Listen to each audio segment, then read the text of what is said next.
What's going on, guys? I'm Zach from the Lumios Post, where we talk about all things Pokemon, and today we're going to be talking about Pokemon Home. Specifically, we're going to be talking about a recent update from Pokemon Home. At the time of recording, I think it was last week, but it's been found in the data mine for Pokemon Home that this update kind of came with a huge change, and that is that every single Pokemon has been given a Gen 9 sprite. So, in Gen 9, Pokemon Scarlet and Violet, we got a change to the style of sprites in Pokemon, like the sprites you'll see when you're looking at your Pokemon in their party or in their PC box.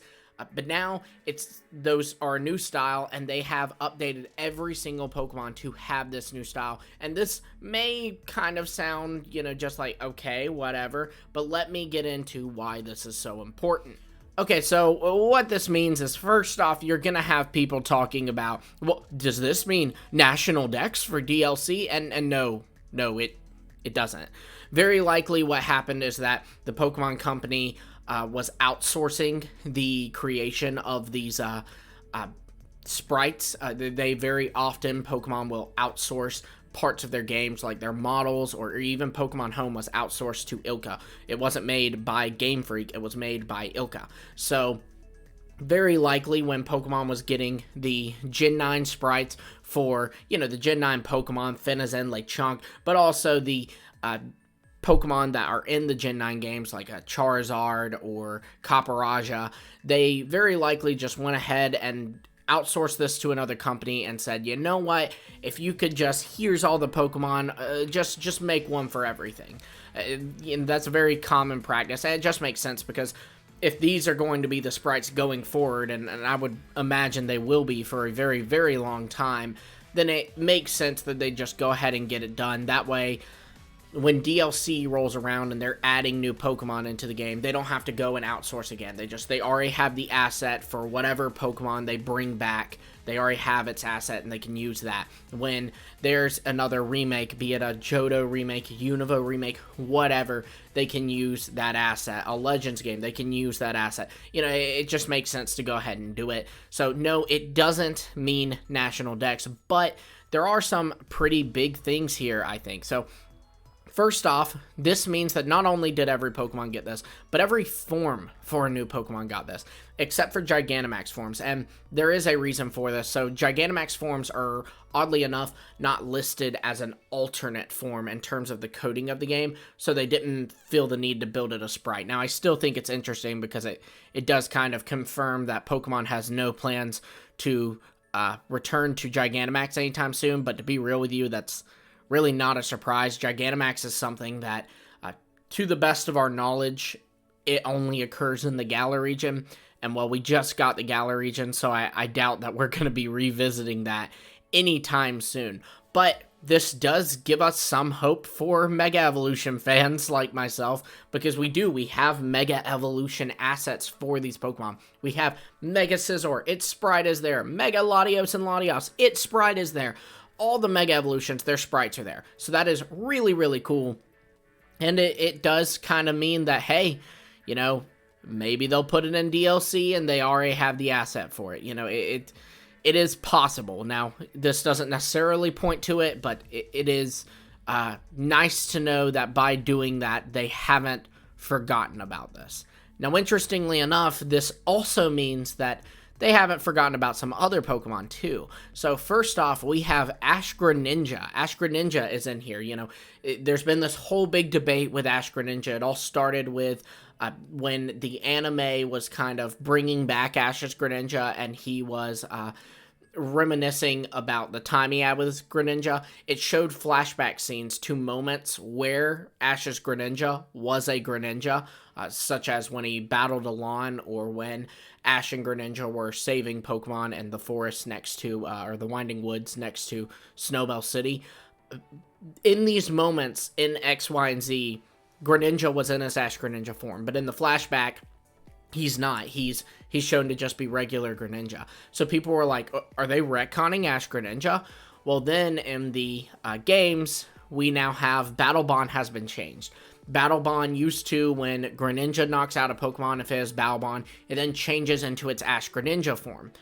Well, now Battle Bond, just every time he knocks out a Pokemon, it raises his speed, his special attack, and his attack. So it's still a very nice ability, but there's no form change involved now. It's just basically like a version of Moxie that also increases special attack and speed. So it's pretty upsetting for Ash Greninja fans, but it seems that maybe hope is renewed, because here we have it, an Ash Greninja sprite. Now, I will say something to think about here is that this could have been developed pretty early on. I imagine that these sprites would have to be pretty old, you know, if they were used in Scarlet and Violet. So maybe at some point in Scarlet and Violet's development, they knew they were going to be allowing us to have access to the Kalos starters. So they, you know, made an asset for Ash Greninja, but just ultimately with the anime ending and all this, they may have decided, you know, hey, you know what, it'd be better if we change the way Battle Bond works. You know, that's great that we have this asset for Ash Greninja, but we actually don't need it anymore. I hope that isn't the case. That would be very upsetting, but that could be the case. However, it could also be the case that Greninja could one day see this Battle Bond form come back. Maybe they're saving it for the DLC. They'll change how Battle Bond works because they're going to use this with other Pokemon, do a similar thing. Or maybe they're saving it for Gen 10. They're going to do something similar. I don't know. You know, there's no way of knowing. There actually is a really neat video on my podcast, Hidden Power Podcast, where we talked about fusion ideas, which Ash Greninja has kind of talked about in there as well, because that is a form of fusion, even if that is Pokemon and Trainer fusion, rather than Pokemon fusion, so you can definitely check that out. But yeah, I do think that, you know, ultimately Ash Greninja is still scrapped, and this is probably from like an earlier portion where maybe they were still going to include him, but I do think that time is long past. There's too many points, in my opinion, for Ash Greninja being retconned than there is for him still being alive. I say that as a big Greninja and a big Ash Greninja fan, so I don't say it happily, believe me.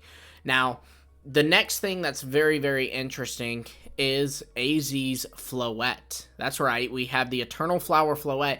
Its model is here, and the interesting thing about that is this Pokemon was just lost to time, whereas Ash Greninja we actually had access to. We have never had access to AZ's Floette. It was in the coding for XY and Oris, and I think it was in the coding for Sun and Moon, Ultra Sun, and Ultra Moon, but it honestly may have been scrapped then. I don't remember.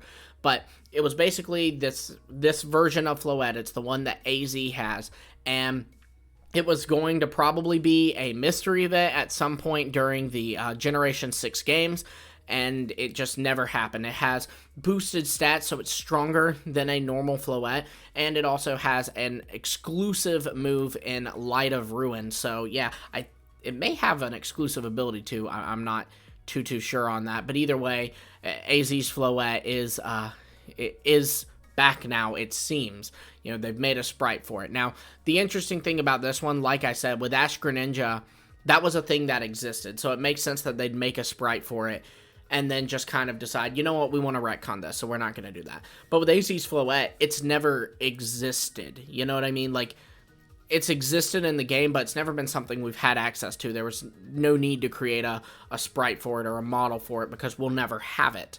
And yet, they did. They created a sprite for it. So it makes me wonder if maybe we will see this in DLC. We've had a lot of rumors about Kalos connection in DLC, and if that comes to fruition, AZ's Floette would fit perfectly. I mean, a lot of people have even talked about how AZ's Floette would make, like, a perfect Paradox Pokemon. It kind of, in a way, seems like a Paradox Pokemon. Now, I think they'd have to rework it because its stats aren't exactly the same as the Paradox Pokemon, and also it doesn't follow the rule of having two types and changing a type. Rather, you know, like Jigglypuff was normal fairy and became psychic fairy, but AZ's Floette, the Eternal Flower Floette, is still just pure fairy. So I imagine that they would change it to maybe fairy dark. That would work really well with the design. I don't know, but I do think it will be cool if it is a Paradox Pokemon. That would be super neat. Now, unfortunately, Eternal Flower, while that is the perfect Paradox name, it also is too long to fit into, like the character limit for names of Pokemon. So they would have to change that. I've heard some cool suggestions. I've heard, Dusty Go-Goat, my friend, it recommended Eternal Floor. That would still fit, and floor is flower in French, which is where Kalos is set. So honestly, to me, that would be perfect. That's the best one I've heard, but I guess that can kind of be a question of the day. What would you call the Eternal Flower Floette? What would its paradox name be? Because Eternal Flower is too long. So let me know in the comments below what you would name Eternal Flower Floette for its paradox name if that does happen.